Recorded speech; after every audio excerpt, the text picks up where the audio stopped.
Donald Trump painted a picture, a negative, dark, divisive picture of a country in decline.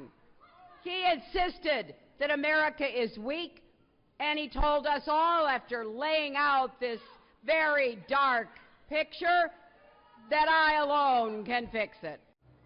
Hillary Clinton laying it on thick as she kicks off her general election campaign in Philadelphia, blasting Donald Trump's business background. But this former Apprentice star says Trump is the reason that he's successful in business. Raj Bhakta, he is now the CEO of Whistlepig Rye Whiskey. That's a mouthful.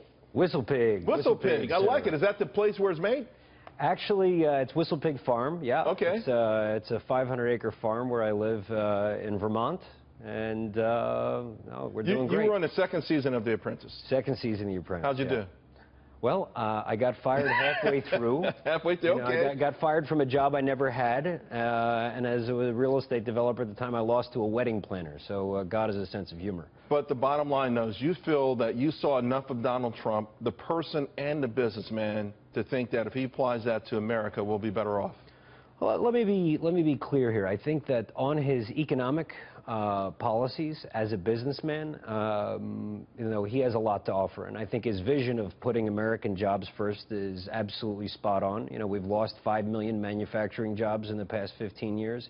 Incomes are down overall over a 15-year period. So we need to put our own economic house in order. And the truth of the matter is that the free trade policies that we've been pursuing for a long time now have not been yielding the dividends that we've been promised. In fact, it's hollowing out the American economy. But by the same token, some economists will say, are you talking now entering trade wars, or isolationism? What's the alternative to what we have right now? Because we do want to be able to sell our product to 3 or 4 billion people around the planet. You want to sell this to someone in Japan. Yeah, look, so it's two steps. Having a global marketplace absolutely makes sense.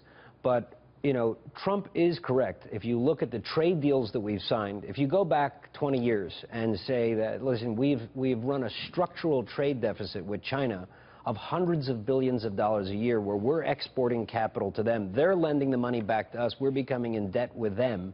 And we're losing our manufacturing But they also, base. when we give them the money, we get something back in return. Now, those cheap TVs and the plastic stuff we're getting back is not are you saying it's not worth it? Should we even be doing business with them in the first place? I don't think anybody in this country will argue that we don't have enough stuff, that we don't have enough cheap stuff.